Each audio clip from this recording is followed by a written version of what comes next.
Hello everyone, welcome to study IQ.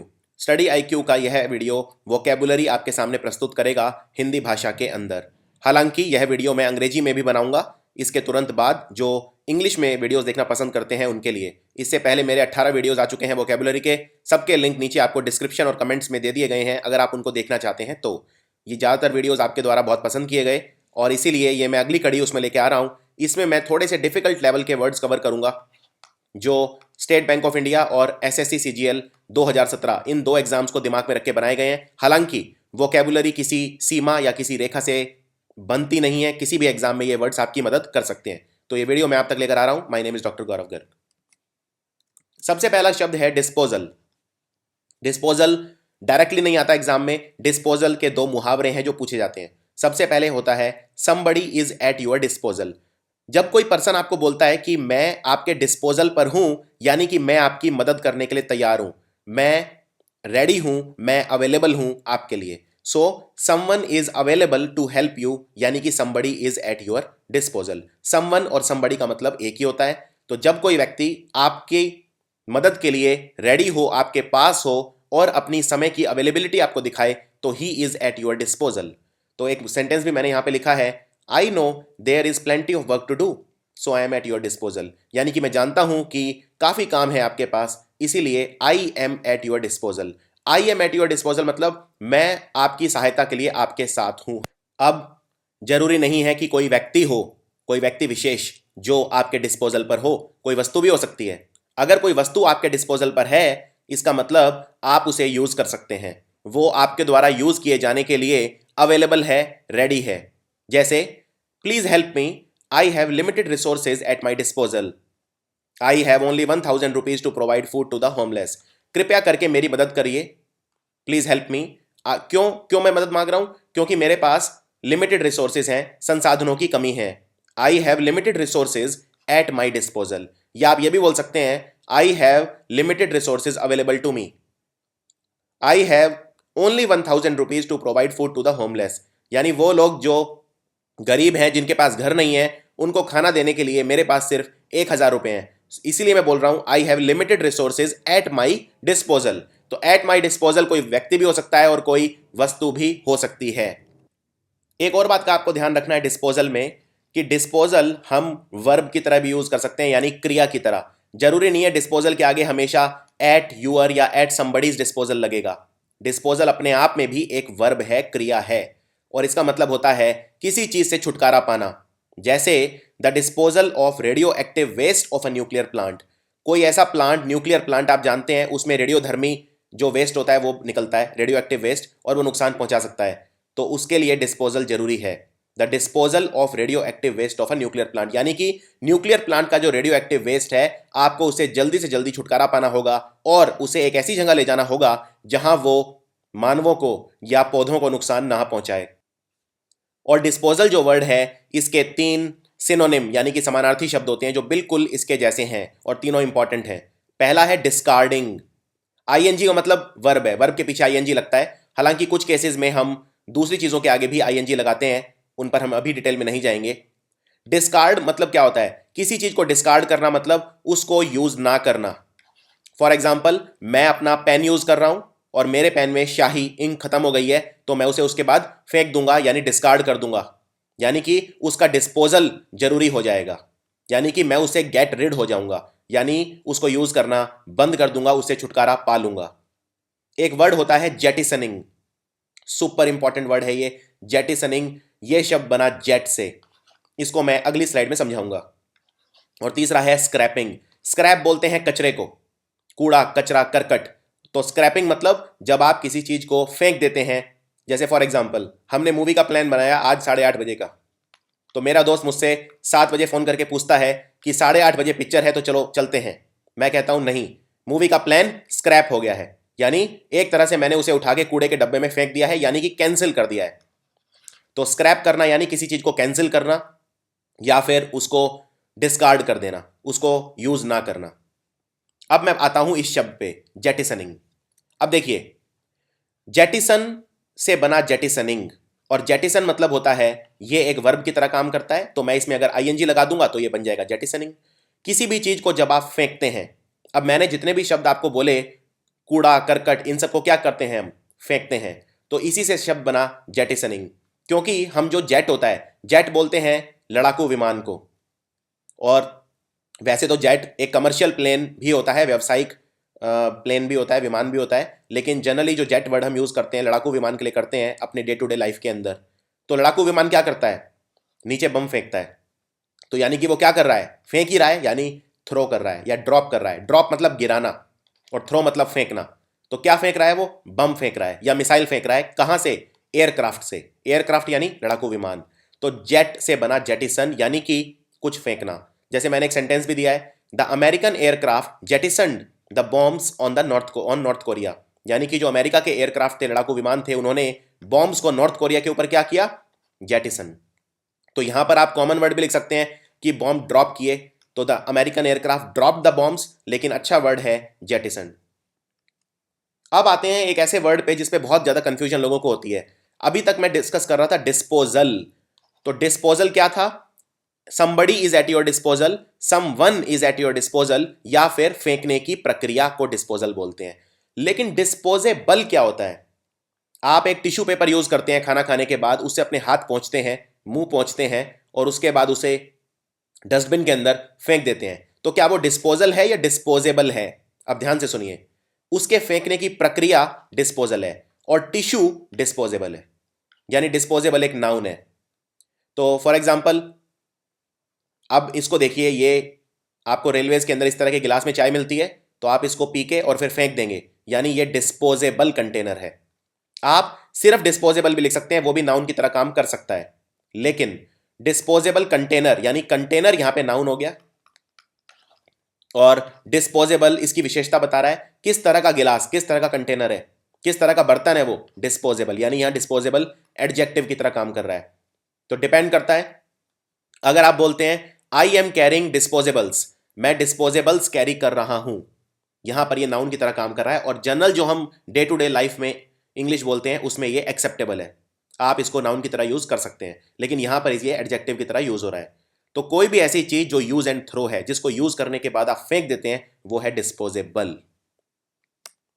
अब देखिए, कूड़ा करकट, मान लीजिए ये एक डस्टबिन है, तो डस्टबिन के लिए, और इसमें आप ये कुछ फेंक रहे हैं, तो डस्टबिन के लिए क्या क्या वर्ड यूज कर सकते हैं आप ट्रैश बोल सकते हैं इसे, ट्रैश।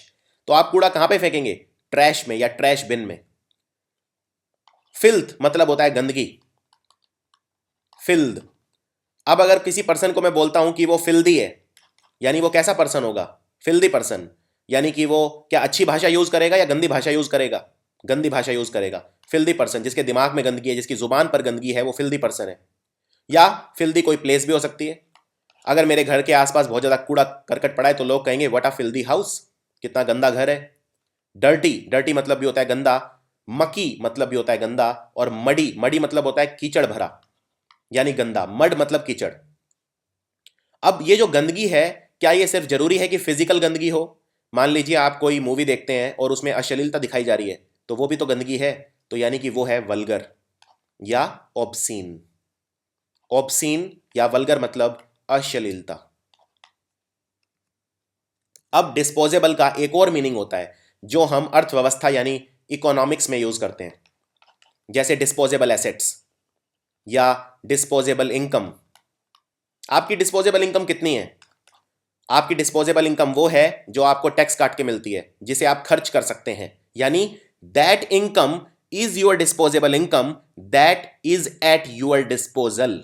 अब आपको फर्क समझ में आया डिस्पोजल और डिस्पोजेबल में? वो इनकम जो आपके डिस्पोजल पर है, वो आपकी डिस्पोजेबल इनकम है। तो वो चीज जो उसका ओनर यूज कर सकता है, वो डिस्पोजेबल हो गई। For example, the middle class is becoming richer, the disposable income of people is increasing. तो जो डिस्पोजेबल इनकम है मिडिल क्लास की, वो बढ़ रही है, डिस्पोजेबल इनकम बढ़ रही है। और डिस्पोजेबल इनकम क्या होती है? वो इनकम जो आपको टैक्स काट के मिलती है, जो आप यूज कर सकते हैं। अब आपको एक सेंटेंस दूंगा और इससे आपको बिल्कुल क्लियर हो जाएगा कि डिस्पोजल और डिस्पोजेबल में क्या फ़र्क है। मान लीजिए आपकी जो टैक्स काट के तनख्वाह मिलती है वो है 3,000 रुपये महीना। ओके, तो आप क्या बोलेंगे? आप बोलेंगे I have 3,000 rupees eight my disposal. यानी कि मेरे पास 3,000 रुपये हैं। आई हैव 3,000 रुपीज अवेलेबल या आई हैव 3,000 रुपीज रेडी, यानी कि 3,000 रुपीज क्या है, एट यूअर डिस्पोजल। ओके, और या आप इसको इस तरह भी बोल सकते हैं, माई डिस्पोजेबल इनकम इज 3,000 रुपीज। यहां पर डिस्पोजेबल इनकम की विशेषता बता रहा है, यानी एडजेक्टिव का काम कर रहा है। और यहां पर आप ये नहीं बोलेंगे माई डिस्पोजल इनकम, नहीं, बात वही है, बस लिखने के दो अलग तरीके हैं। या तो बोलिए एट माई डिस्पोजल या डिस्पोजेबल इनकम। अगला शब्द है मर्की। हम यहां पर बात कर रहे हैं कूड़ा करकट, गंदगी, वेस्ट, ट्रैश, इन चीजों की। तो इसी कड़ी में एक और इंपॉर्टेंट शब्द है जिसे बोलते हैं मर्की। मर्की मतलब क्या होता है? मर्की मतलब होता है कोई भी ऐसी चीज जो साफ साफ दिखाई ना दे। मान लीजिए आपकी जो गाड़ी का शीशा है, आप उसमें से बिल्कुल साफ साफ देख सकते हैं, बिल्कुल ठीक है। लेकिन आप जब सुबह जाते हैं तो सुबह आप अगर अपनी गाड़ी के पास जाएंगे तो आप देखेंगे उसका जो शीशा है उस पर धुंध जमी हुई है, उस पर पानी है। तो क्या वो उस वक्त साफ साफ दिखाई देगा? नहीं, आपको शीशा साफ करना होगा, यानी कि शीशा मर्की है। मर्की मतलब धुंधला, क्लाउडी। क्लाउड मतलब होता है बादल, तो क्लाउडी मतलब धुंधला। और मिस्टी भी बोल सकते हैं, मिस्ट मतलब होता है ओस। ओस की बूंदें जैसे होती हैं शीशे के ऊपर सुबह सुबह। अनक्लियर यानी जो चीज क्लियर नहीं है, क्लियर मतलब साफ नहीं है। फॉगी, फॉग बोलते हैं कोहरे को, तो कोहरा जमा हुआ है, जैसे एक तरह से कुछ साफ दिखाई नहीं दे रहा है। तो मर्की को हम किस तरह यूज कर सकते हैं? ये जो पानी है, क्या ये बहुत साफ है?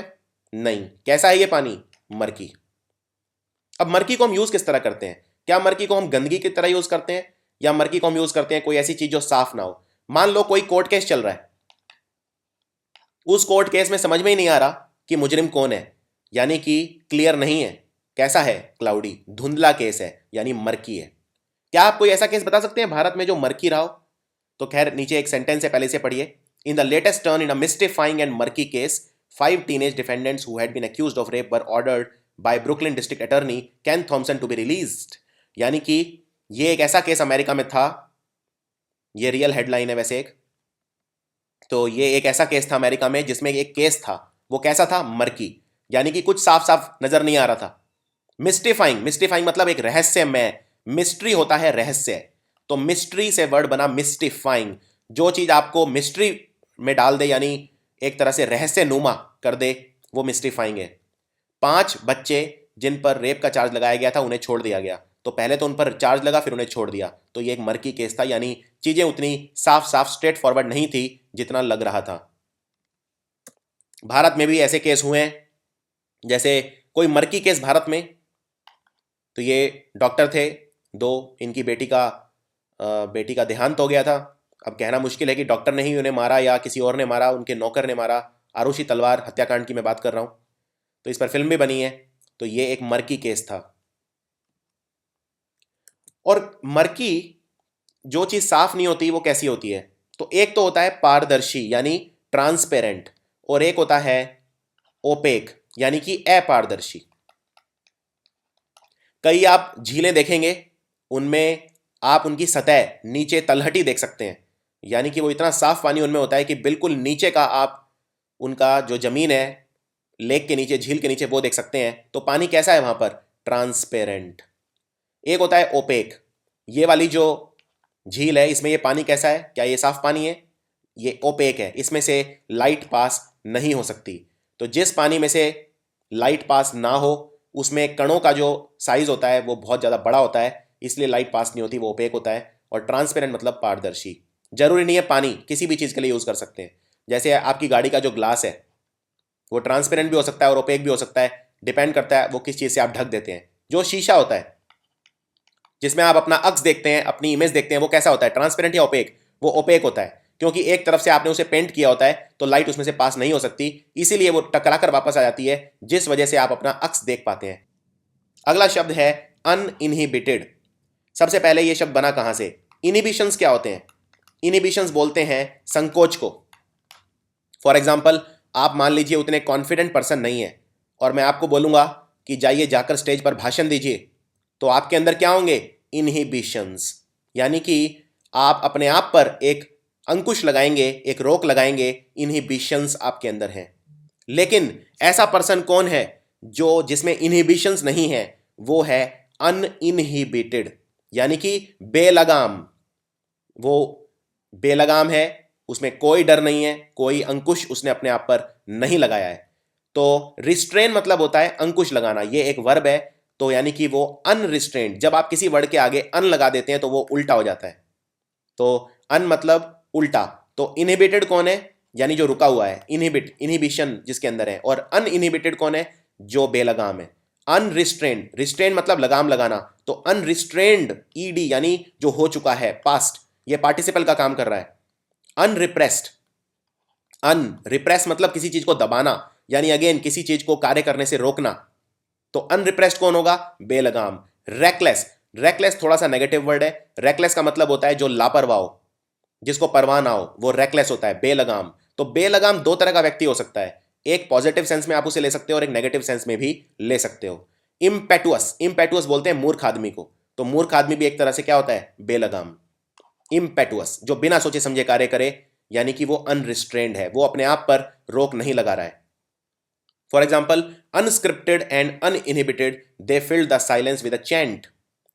यानी कि जो ये दो लड़कियां हैं, ये कहीं ऐसी जगह पर गई जहां पे साइलेंस था, सब लोग चुप थे, लेकिन इन्होंने क्या किया? वहां जाके ये अनस्क्रिप्टेड, अनस्क्रिप्टेड मतलब ये होता है पहले से लिखा ना हो, जो स्क्रिप्ट मतलब लिखाई, लेखनी या कहानी।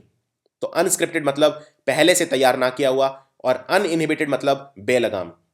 तो इनकी जो बेलगाम हंसी थी, उसने पूरे साइलेंस को चैंट से भर दिया। तो यानी कि वहां पे इन्होंने बहुत तेज ऐसी एक स्माइल दी जो बिल्कुल बेलगाम थी। तो आई होप ये क्लियर हो गया होगा आपको। आप ये किसी के लिए भी यूज कर सकते हैं। जैसे आपके घर में मान लीजिए कोई डॉग है, डॉग पर लगाम लगाने के लिए आप क्या करते हैं? उसको आप एक रस्सी से बांध देते हैं। रस्सी को अंग्रेजी में बोलते हैं रोप, या आप एक वर्ड और यूज कर सकते हैं, लीश, LEASH, लीश। लीश मतलब भी होता है लगाम। अब मैं अगर बोलूं आपने अपना कुत्ता मेरे ऊपर अनलीश कर दिया, अन मतलब उल्टा, यानी मेरे ऊपर छोड़ दिया, तो अनलीश करना यानी किसी चीज को, किसी चीज पर लगा हुआ जो अंकुश था वो हटा देना, तो उसे बोलते हैं अनलीश। अब अगर मैं बोलता हूं उसने मुझे बहुत सारी गालियां दी, तो मैं ऐसे बोल सकता हूं, he unleashed a series of vituperative remarks on me, यानी कि उसने बहुत सारी गालियां मेरे ऊपर छोड़ दी, यानी जैसे कुत्ता छोड़ते हैं उसी तरह से उसने मेरे ऊपर गालियां छोड़ दी। तो अनलीश जो है वो भी कई तरह से यूज हो सकता है, और इस सब को बोलते हैं कंटेक्चुअल वोकेबुलरी, यानी कि वोकेबुलरी एक तरह से यूज करो तो उसका अलग मतलब, और दूसरे कंटेक्स्ट में, दूसरी पिक्चर में यूज करो तो उसका अलग मतलब। इसको बोलते हैं कंटेक्चुअल वोकेबुलरी। चलिए आगे बढ़ते हैं। अगला शब्द है मैनिपुलेट। क्या कोई ऐसा व्यक्ति जिसमें बुद्धि कम हो, मैं उसे मैनिपुलेट कर सकता हूं? हाँ, मैनिपुलेट मतलब अपने हिसाब से चलाना। ये नेगेटिव वर्ड भी है और पॉजिटिव वर्ड भी है। फॉर एग्जाम्पल, जो हाथी को चलाता है उसको बोलते हैं महावत, या उसे इंग्लिश में बोलते हैं महौत। तो जो महावत है वो हाथी को क्या करता है? मैनिपुलेट। तो ये नेगेटिव शब्द नहीं है, क्योंकि हाथी के चालन के लिए ये जरूरी है कि वो उसे मैनिपुलेट करे, वरना हाथी उसे गिरा देगा। लेकिन अगर कोई ऐसा व्यक्ति है जिसे आप अपने हिसाब से चला रहे हो, यानी अनफेयर तरीके से उसको अपने फायदे के लिए यूज कर रहे हो, तो वो उसको भी बोलते हैं manipulate. For example, she felt that he had been manipulated by the people he trusted most. कोई लड़की है, उसे लगा कि उसका भाई, उसे बहुत ज्यादा मैनिपुलेट किया गया है उन लोगों द्वारा जिन पर वो बहुत ज्यादा विश्वास करता था। तो इसको बोलते हैं मैनिपुलेट करना। अगला शब्द है चेरुबिक। चेरुबिक शब्द कहां से बना? चेरुबिक शब्द बना चैरब से। और चैरब कौन था? ईसाई धर्म के अंदर कहते हैं एक गार्डन था जिसे बोलते हैं गार्डन ऑफ ईडन, और ये बहुत ही खूबसूरत गार्डन था। ये खुद भगवान का अपना गार्डन था, और इसकी रक्षा करता था ये खूबसूरत बच्चा जिसका जिक्र बाइबल की कहानियों में किया गया है। इसको बोलते थे चैरब। तो चैरब से शब्द बना चेरुबिक। आप अगर किसी बहुत ही मासूम, बहुत ही क्यूट बच्चे को देखते हैं, बहुत इनोसेंट, जो बिल्कुल एक परी जैसा है, जिसका जो स्वभाव है बहुत ही खूबसूरत है, जो चारों तरफ खूबसूरती फैलाता है, खुशियां फैलाता है, ऐसे बच्चे को क्या कहोगे? चेरुबिक। क्यों? क्योंकि वो चैरब जैसा है। तो फॉर एग्जाम्पल यहाँ पे एक सेंटेंस भी है, she was on the wide veranda swinging the cherubic boy in the hammock. वो वाइड वरांडा में थी। वरांडा होता है आपके घर का वो एरिया जहां पे आप चल फिर सकते हैं, चहलकदमी कर सकते हैं, उसे बोलते हैं वरांडा, खुला आंगन। तो वहां पे वो अपने बच्चे को क्या कर रही थी? हैमक पे झूला झुला रही थी। हैमक क्या होता है? हैमक इस तरह का होता है, आप इसे दो पेड़ से या दो चीजों से बांध सकते हैं और बीच में झूला झुला सकते हैं, इसको बोलते हैं हैमक। तो वो हैमक में वरांडा के अंदर अपने बच्चे को झूला झुला रही थी। कैसा था बच्चा? चेरोबिक था, यानी बहुत ही क्यूट, इनोसेंट, एक एंजल की तरह। एंजल बोलते हैं परी को, परी या कोई भगवान का दूत, उसे एंजल कहा जाता है। ऐसा बच्चा था वो। तो आई होप चेरोबिक अब आप नहीं भूलेंगे। प्रीवेशन, प्रीवेशन मतलब होता है जब आपको कोई चीज नहीं मिलती और वो बहुत ज्यादा जरूरी होती है। जैसे अगर खाना नहीं मिलता, अगर आपको रोजगार नहीं मिलता, तो वो प्रीवेशन है। यानी मूलभूत चीजों की कमी को बोलते हैं प्रीवेशन। और प्रीवेशन से ही वर्ड बनता है, अगर आप इसके आगे ड लगा दें, DE, ड, डेप्रीवेशन।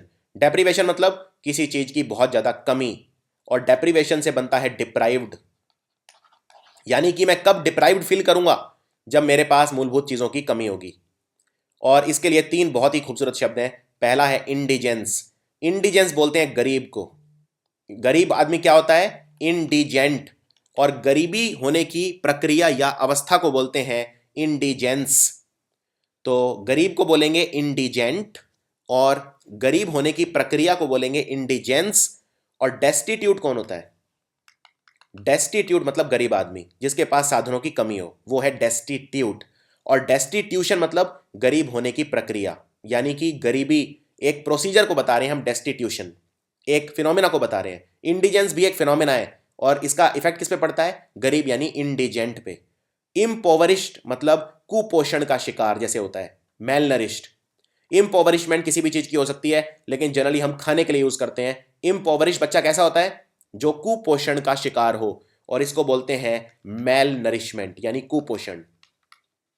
भारत के कहते हैं कि 60% बच्चे मेल नरिश्ड हैं। अब 2 शब्द ऐसे हैं जिनमें बहुत कंफ्यूजन आपको हो सकती है। एक है इंडिग्नेंट और दूसरा है इंडिजेंस। इंडिजेंस तो बता दिया, गरीबी। इंडिग्नेंट, तो इंडिग और इंडिग तो सेम है, आगे फर्क है। इंडिग्नेंट होता है बहुत ज्यादा गुस्से वाला व्यक्ति, यानी जो व्यक्ति बहुत ज्यादा गुस्से में हो, क्रोध में हो, आग बबूला हो, उसको कहते हैं इंडिग्नेंट। और इंडिजेंस मतलब गरीबी, इंडिजेंट। तो थोड़ा ही फर्क है, यानी होमोनिम्स है एक तरह के, लेकिन दोनों में फर्क है। तो एक सेंटेंस भी यहां पर मैंने बनाया है, India has suffered through long periods of economic prevention. आप यहां अगर डेप्रीवेशन भी बोलेंगे तो गलत नहीं होगा। प्रिवेशन और डेप्रीवेशन आज की इंग्लिश में, आधुनिक अंग्रेजी में सिनोनिम की तरह यूज किए जाते हैं। भारत आर्थिक प्रिवेशन यानी आर्थिक जो कमी है उससे बहुत लंबे समय तक सफर किया है भारत ने। अगला शब्द है इनकोएट। इनकोएट का मतलब होता है कोई ऐसी चीज जो अभी शुरू ही हो रही है, यानी पूरी तरह से बनी नहीं है, मैच्योर नहीं हुई है, अभी उसके अवशेष ही हैं, अभी बस शुरू ही हुई है, यानी मैच्योर नहीं हुई है, बहुत ज्यादा परिपक्व नहीं हुई है, यानी आप बोल सकते हैं अपरिपक्व। इसको बोलेंगे इनकोएट, रूडिमेंट्री। तो for example, his plan of robbing the bank was senseless and inchoate. उसने बैंक को लूटने का प्लान बनाया, यानी रॉबरी का प्लान बनाया, डकैती का प्लान बनाया, लेकिन अभी तो वो प्लान बना ही रहा था। तो कोई भी प्लान अपने शुरुआती फेज में कैसा होता है? इनकोएट, यानी इंसिपिएंट। इंसिपिएंट मतलब जो भी स्टार्ट ही हो रहा है, जो पूरी तरह से बना नहीं है, यानी अपनी प्रारंभिक अवस्था में है। नॉट फुल्ली फॉर्म्ड, फॉर्म्ड मतलब जो बना हुआ है, नॉट फुल्ली फॉर्म्ड मतलब जो पूरी तरह से बना नहीं है। रूडिमेंट्री बोलते हैं अवशेष को। तो आई होप इनको इट इज क्लियर। अगला शब्द है अमोक। अमोक का मतलब होता है जब आप अपने आप पे काबू ना रख सकें और आपका जो बिहेवियर है वो इस तरह का हो जाए कि आप सब कुछ तबाह करने पर जुट जाएं, सब कुछ तबाह करने पर आमादा हो जाएं, उसे बोलते हैं अमोक। तो अमोक के लिए 2 शब्द हैं जो आपको याद रखने हैं, एक है रैम्पेज और दूसरा है बरसर्क। इनकी यूसेज कैसे है ये मैं आपको बताऊंगा अभी 2 मिनट बाद। पहले अमोक पे देखते हैं। तो अमोक का मतलब जब आप अपने आप को कंट्रोल नहीं कर पाए, यानी आपका जो बिहेवियर है वो कैसा होगा? अनकंट्रोल्ड। और डिसरप्टिव, डिसरप्टिव मतलब होता है जो बनी बनाई चीज है जब आप उसको तोड़ने पे लग जाते हैं, लेकिन डिसरप्टिव नेगेटिव वर्ड नहीं है। जैसे आजकल अखबारों में आप एक वर्ड सुनेंगे, डिसरप्टिव इनोवेशन। डिसरप्टिव इनोवेशन मतलब क्या है? जब आप जो एग्जिस्टिंग चीजें हैं जो ऑलरेडी बनी हुई हैं उनको तोड़ने पर आमादा हो जाएं, जुझारू हो जाएं। जैसे अभी जियो आया है, जियो का जो इंटरनेट है उसने क्या किया है? जो वोडाफोन और एयरटेल वगैरह का जो बिजनेस है उसको डिसरप्ट कर दिया है, यानी उसमें एक क्रांति ला दी है एक तरह से। अब जो बाकी कंपनियां हैं वो उनको फोर्स कर दिया है कि वो अपने आप में बदलाव लाएं, तो उनका जो बना बनाया खेल था वो बिगाड़ दिया है। तो जियो का जो इंटरनेट ऑफर है, 4G इंटरनेट ऑफर, वो कैसा है? डिसरप्टिव इनोवेशन है, कुछ नया किया है, डिसरप्ट किया है मार्केट को। तो पॉजिटिव सेंस में भी यूज कर सकते हैं, लेकिन जनरली नेगेटिव ही होता है डिसरप्ट करना। फॉर एग्जाम्पल, एक आपको अखबार की न्यूज दिखाता हूं। An elephant ran amok in Kerala causing huge destruction to the central market. यानी कि एक हाथी था, उसने केरल का जो मार्केट है उसमें हर तरफ तबाही मचा दी, यानी कंट्रोल से, आपे से बाहर हो गया। तो आप उसको बोलेंगे द एलिफेंट रैन अमॉक। रन, रैन बना रन से, रन का सेकंड फॉर्म होता है रैन, यानी रैन अमॉक। टू रन अमॉक, इस तरह से ये यूज करते हैं। टू रन मतलब ये एक वर्ब है, इन्फिनेटिव है, टू प्लस वर्ब और साथ में अमॉक। और दो वर्ड और हैं जो इसके लिए याद रखने हैं, रैमपेज और बरसर्क। और इनको कैसे यूज करते हैं? मतलब वही है दोनों का कि आउट ऑफ कंट्रोल हो जाना। जैसे the river has gone on a rampage and flooded the country side. यानी कि जो नदी है वो अपने उफान पर चली गई है, यानी the river has gone on a rampage. To go on a rampage मतलब आपे से बाहर हो जाना, कंट्रोल से बाहर हो जाना। और रिवर ने क्या कर दिया है? पूरे शहर को फ्लड कर दिया, यानी बाढ़ आ गई है। और दूसरा, he suddenly went berserk and started killing people. तो टू गो बर्सर्क मतलब, अब यहां पे गो का पास्ट यूज कर रहा हूं, वेंट, यानी कि वो बरसर्क हो गया। बरसर्क हो गया मतलब वो आपे से बाहर हो गया। टू गो बरसर्क मतलब आपे से बाहर हो जाना, और to go on a rampage मतलब भी आपे से बाहर हो जाना। आप इसको इस तरह से भी लिख सकते हैं, he went on a rampage and started killing people. तो वो रैम्पेज पर चला गया और उसने लोगों को मारना शुरू कर दिया। तो आई होप ये तीनों वर्ड क्लियर होंगे। पहला है अमॉक, तो अमॉक के आगे क्या लगता है? To run amok, to go on a rampage, to go berserk. तीनों का मतलब एक है, और तीनों ना सिर्फ इडियम्स की तरह यूज किए जा सकते हैं बल्कि वोकैब में भी यूज किए जा सकते हैं। नेक्स्ट है रेस्ट। रेस्ट मतलब होता है छीनना। कोई चीज जब आप छीनते हैं उसको बोलते हैं स्नैच करना। जैसे आपने एक वर्ड सुना होगा, चेन स्नेचर। चेन स्नेचर कौन होते हैं? जो चेन खींचने वाले लोग होते हैं, जो मेट्रो वगैरह की ट्रेन में चेन खींच के भाग जाते हैं। तो चेन स्नैचर, स्नैच करना मतलब छीनना। सीज करना यानी अपने कब्जे में ले लेना, यानी एक तरह से छीन लेना। सीज के हालांकि और भी कई मीनिंग होते हैं। सीज, ग्रैब कर लेना यानी दबोच लेना, और प्लक कर लेना यानी उखाड़ देना। जैसे आप जो, अगर आपको फूल चाहिए तो आप उसे क्या करेंगे? क्या आप उसे स्नैच करेंगे? नहीं। हाँ, किसी और ने फूल पकड़ रखा है तो उसके हाथ से आप स्नैच करेंगे, लेकिन जमीन से उसे क्या करेंगे? प्लक करेंगे। प्लक मतलब तोड़ना। तो ये सारे शब्द मोर और लेस एक ही तरह के हैं, यानी कोई चीज जब आप किसी दूसरी चीज से जुदा करते हैं उस सेंस में यूज होता है रेस्ट। और एक रेस्ट का मतलब और होता है, और वो किसी चीज का मतलब घुमा फिरा के पेश करना। यानी उसने कहा तो कुछ और, लेकिन आपने जब वो स्टोरी सुनाई तो उसमें कुछ का कुछ बना दिया, यानी जो मीनिंग है वो तोड़ मरोड़ के पेश किया। उसको भी बोलते हैं रेस्ट करना। तो रेस्ट के लेकिन जो ज्यादा कॉमन यूज है वो ऊपर वाला है, यानी स्नैच, सीज, ग्रैब या प्लक। तो for example, he tried to wrest control of the company from his dad. तो उसके जो डैड थे, उसके जो पिता थे, उन्होंने कंपनी पर कब्जा कर रखा था। तो वो वापस उस पे कंट्रोल चाहता था, यानी वो कंपनी पे कंट्रोल क्या करना चाहता था? अपने पिता से रेस्ट, यानी छीनना चाहता था। इसी तरह जो मुगल शासक था औरंगजेब, वो अपने पिता शाहजहां से, ये फोटो है शाहजहां का, तो वो अपने पिता शाहजहां से सत्ता को क्या करना चाहता था? रेस्ट करना चाहता था, यानी छीनना चाहता था। अगला शब्द है फ्रिटर, और इसको यूज करते हैं फ्रिटर अवे, यानी फ्रेजल वर्ब के तौर पे यूज करते हैं। फ्रिटर के साथ आपको जनरली अवे लिखा हुआ जरूर मिलेगा। फ्रिटर मतलब होता है कोई चीज वेस्ट करना। अब क्या क्या चीजें हैं जो आप वेस्ट कर सकते हैं? अपना टाइम वेस्ट कर सकते हैं, जो आप करते ही हैं। मनी वेस्ट कर सकते हैं, अपनी ऊर्जा वेस्ट कर सकते हैं। किन चीजों पर? बिल्कुल इनसिग्निफिकेंट चीजों पर, जिनकी कोई इंपॉर्टेंस नहीं है, एकदम अनइंपॉर्टेंट चीजों पर, यानी ट्रिवियल चीजों पर। ट्रिवियल मतलब, ये ट्रिवियल वर्ड जो है ये कैसे बना? Try plus via plus L.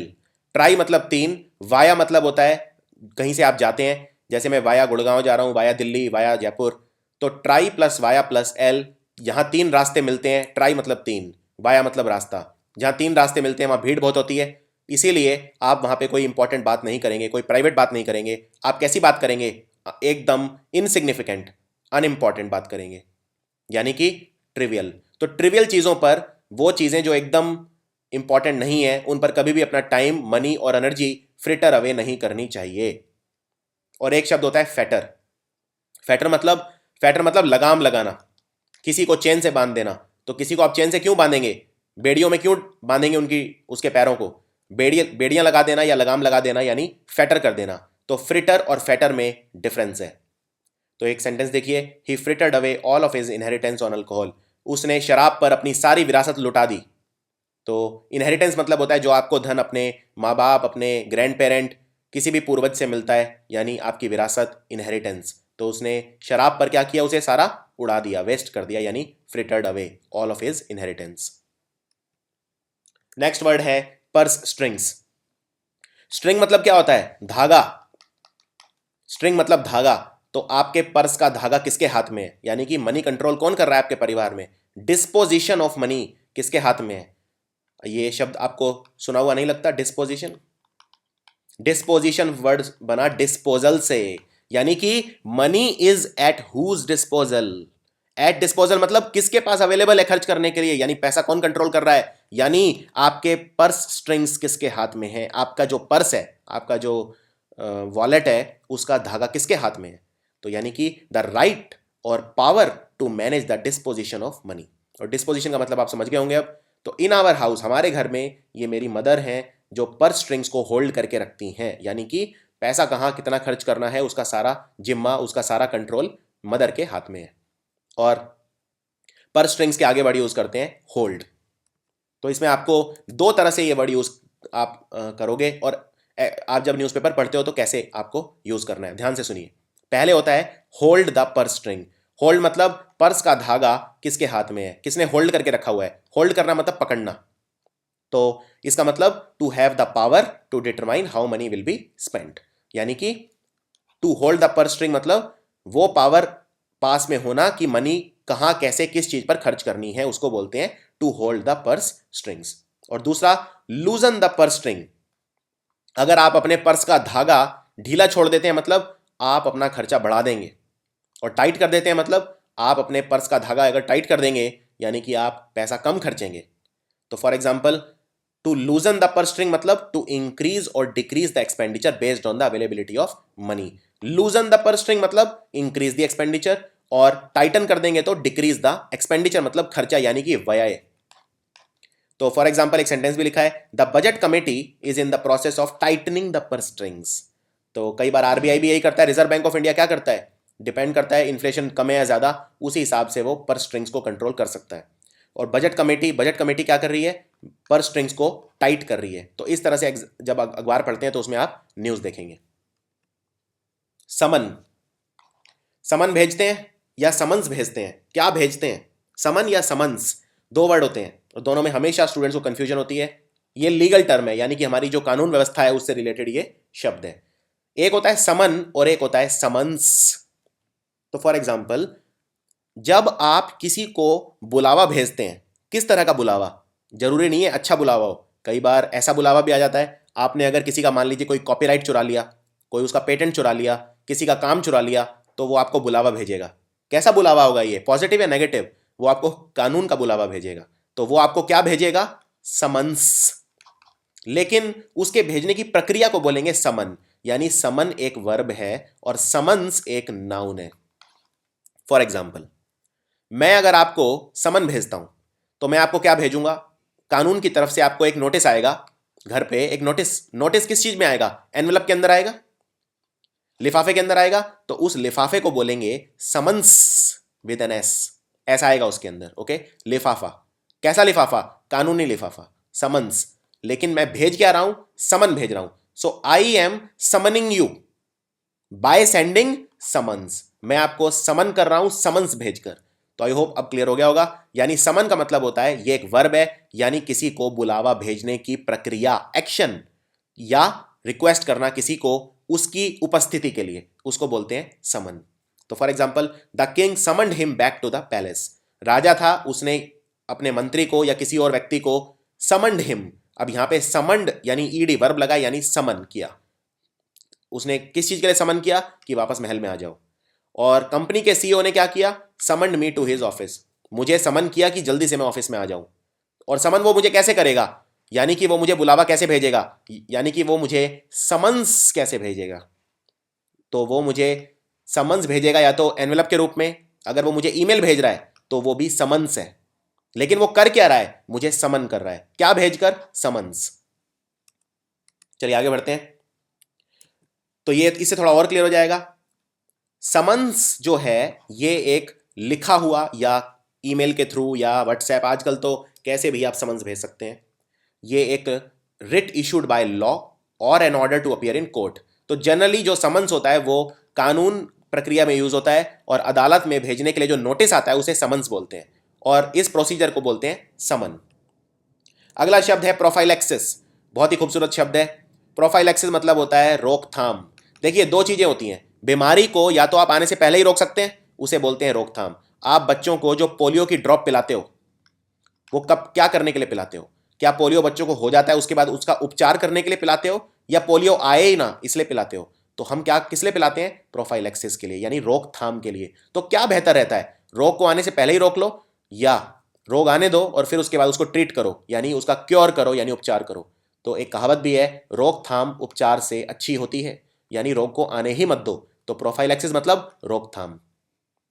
तो वो स्टेप्स जो आप किसी बीमारी का स्प्रेड, उसको फैलने से बचाने के लिए रोकते हो, उसे बोलते हैं प्रोफाइलैक्सिस। तो एक कहावत क्या है? Prevention is better than cure, यानी रोकथाम उपचार से अच्छा होता है। तो प्रोफाइलैक्सिस और प्रिवेंशन एक ही बात है। तो दैट्स द वर्ड। अगला है स्पीयर हेड। स्पीयर हेड मतलब होता है किसी भी चीज की लीडर। जब आप लीडर बन जाते हो, तो जब आप लीडर कौन होता है? जो लीड करता है, यानी जो सबसे आगे चलता है। तो फॉर एग्जाम्पल जो नोटबंदी हुई, नोटबंदी के खिलाफ बहुत सारी आवाजें उठी, तो उन जो जितनी भी आवाजें उठी उनको लीड कौन कर रहा था? ममता बनर्जी। सो आप कहेंगे Mamata Banerjee was spearheading the campaign against note ban. तो डीमोनेटाइजेशन, विमुद्रीकरण के खिलाफ जो आवाजें उठ रही थी या जो आवाजें उठी, उनका जो नेतृत्व था उनको स्पीयर हेड किसने किया? ममता बनर्जी ने। तो स्पीयर हेड करना यानी नेतृत्व करना, लीड करना। अगला शब्द है रनेग। इसका उच्चारण करना बहुत डिफिकल्ट है। इसको ऐसे बोलते हैं रनेग। अगर कोई पहली बार पढ़ेगा तो इसे ऐसे पढ़ेगा रेनीज, कोई पढ़ेगा रेनेग, लेकिन इसको बोलते हैं रनेग। तो ये है इसका उच्चारण रनेग। रनेग मतलब क्या होता है? अपना वादा तोड़ना, आपने जो प्रॉमिस किया था उस पे पीछे हट जाना। इसके लिए एक आप इसे भी यूज कर सकते हो, सेइंग है to go back on a promise. To go back on a promise मतलब अपनी कथनी से पीछे हटना, या आपने कोई कॉन्ट्रैक्ट साइन किया था उससे पीछे हट जाना, तो इसको बोलते हैं रनेग। तो कौन लोग हैं जो ये करते हैं, अपने जो उसे जो प्रॉमिस किया होता है उससे पीछे हटते हैं? जनरली नेता ऐसा करते हैं। तो ये सारे नेता की जमात है इस फोटो में। The politicians are known to often renege on their election promises. तो वो अपने इलेक्शन प्रोमिसेस को क्या कर देते हैं? रनेग। और वो बाद में ये भी कह सकते हैं कि वो तो सिर्फ एक जुमला था।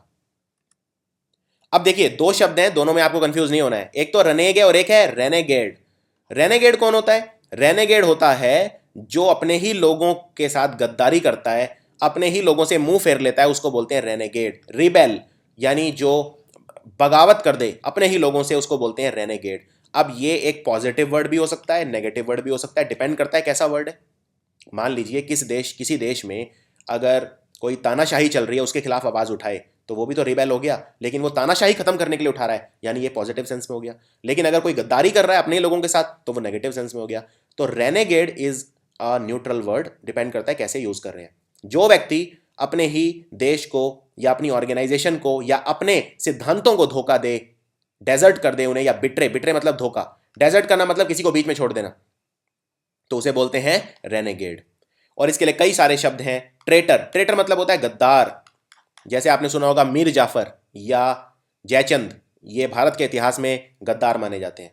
डिफेक्टर, डिफेक्टर वर्ड जरूरी नहीं है नेगेटिव वर्ड हो, गद्दार वर्ड हमेशा नेगेटिव होता है।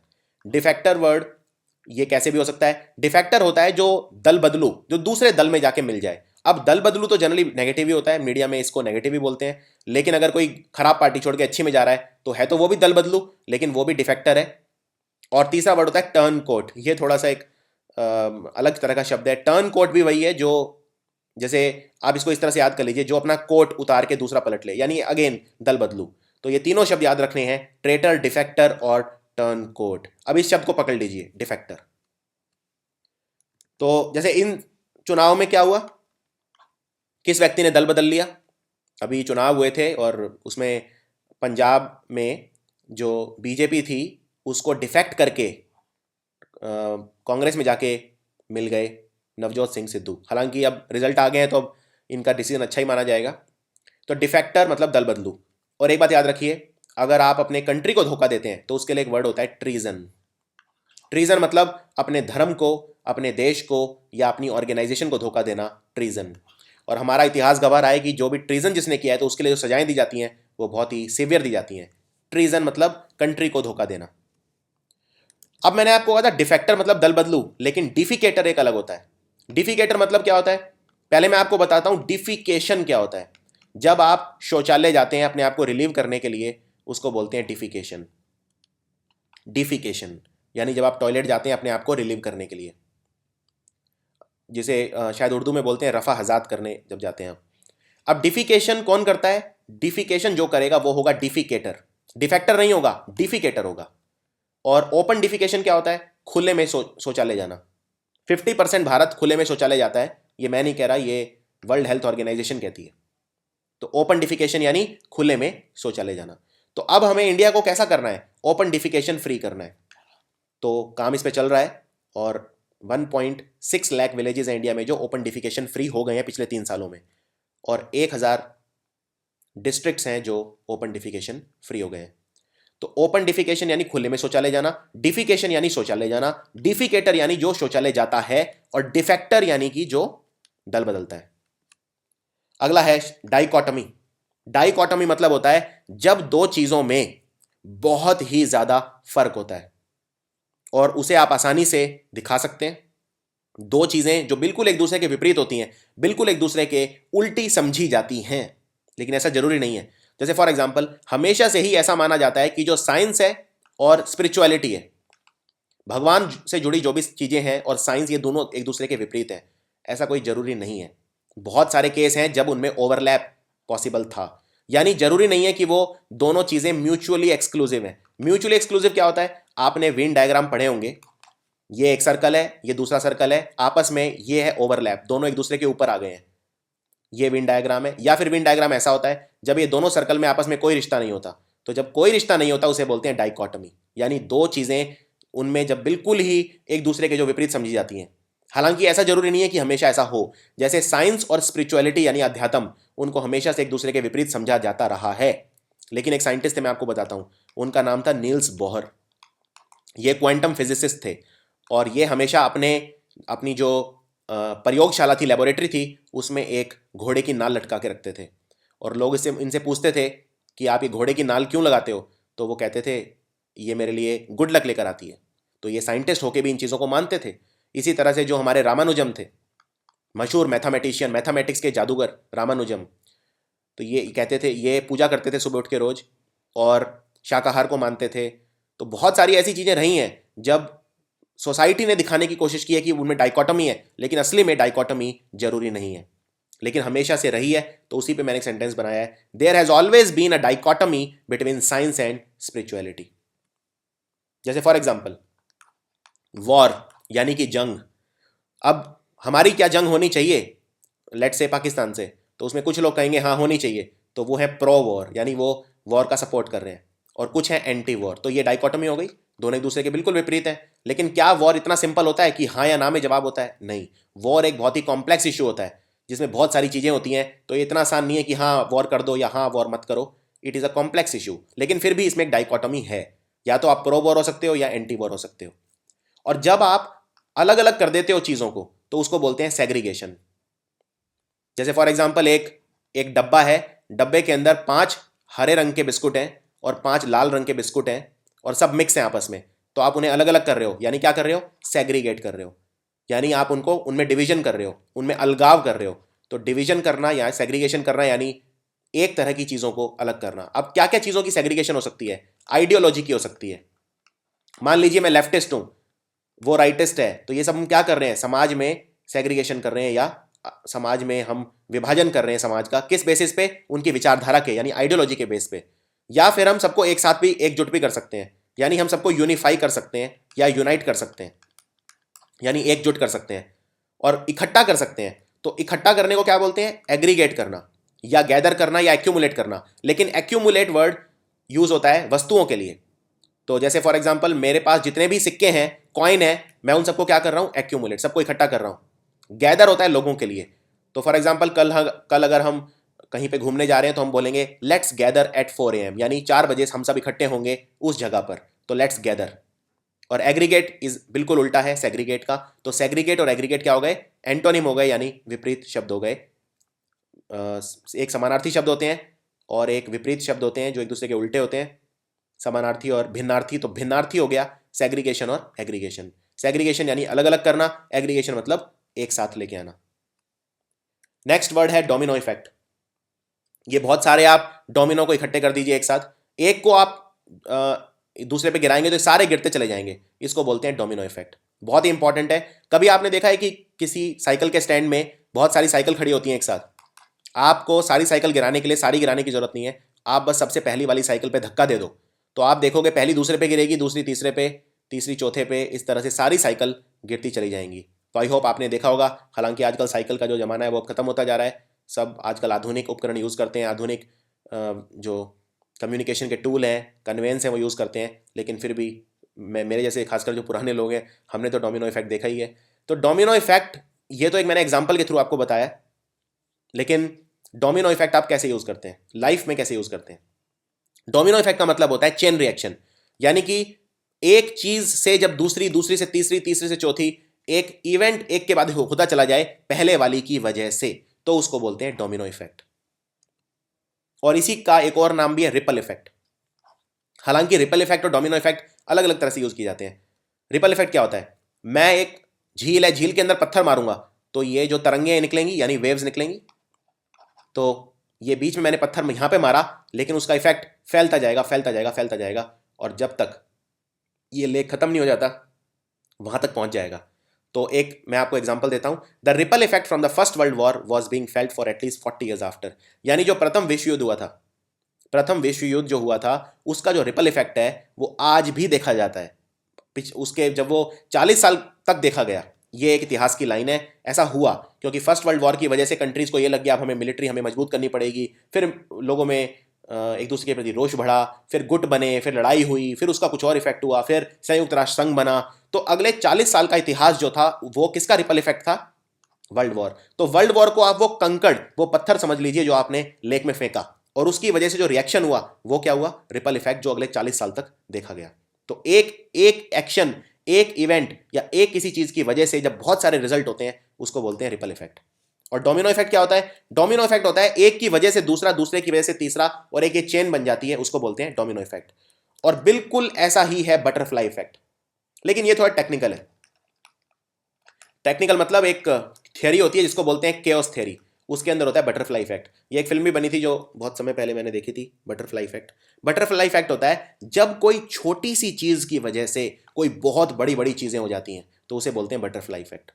यानी कि कोई छोटा सा इंसिडेंट पर वो पूरा इतिहास बदल दे, या कुछ कुछ बहुत ही बड़ा कुछ हो जाए, उसको बोलते हैं बटरफ्लाई इफेक्ट। जैसे मैं आपको एक एग्जांपल देता हूं। जब अरब क्रांति हुई, अरब स्प्रिंग जिसको बोलते हैं, अरब स्प्रिंग क्या था? मोहम्मद बाऊ अजीजी नाम का एक फल बेचने वाला व्यक्ति था, उसने अपने आप को आग लगा ली। तो एक ये, अब आग लगने से पहले की कहानी ये है कि पुलिस वालों ने इसे थप्पड़ मारा, इसको इसकी बेइज्जती की, तो इसने आग लगा ली। तो पुलिस वाले के थप्पड़ मारने की वजह से देखिए क्या क्या हो सकता है। इसने बहुत इंसल्टेड फील किया, इसने अपने आप को आग लगा ली, और इसके आग लगाने की वजह से टुनीशिया के अंदर क्रांति आ गई। लोगों ने ये डिसाइड किया कि जो हमारे रूलर हैं वो तानाशाह हैं, वो जनता को जैसे मर्जी दबाते हैं। लोगों में क्रांति, रेवोल्यूशन आ गया, यानी टुनीशिया में क्या हो गया? Butterfly effect. ऐसे ही हिटलर जो था, उसको अकेडमी ऑफ फाइन आर्ट्स थी, आर्ट्स का बहुत शौकीन था, पेंटिंग वगैरह का हिटलर बहुत शौकीन था, लिखता भी बहुत अच्छा था, किताबें भी बहुत अच्छी लिखता था। तो जो वियना है ऑस्ट्रिया की राजधानी, वहां पर इसे अकेडमी ऑफ फाइन आर्ट्स में एडमिशन नहीं मिला। हिटलर को डिनाई कर दिया, तुम्हें एडमिशन नहीं मिलेगा। इसकी वजह से हिटलर ने वर्ल्ड वॉर 1 की जो फौज थी वो ज्वाइन कर ली, और फिर आगे आप सारी कहानी जानते हैं। तो एक चीज, छोटी सी चीज की वजह से, अगर मान लो हिटलर को वियना कॉलेज ऑफ एडमिशन में, वियना कॉलेज में एडमिशन मिल जाता, तो हो सकता है वो वर्ल्ड वॉर 1 में ना जाता, हो सकता है वो सैनिक ना बनता या नेता ना बनता, कुछ और बन जाता। तो ये एक बटरफ्लाई इफेक्ट था।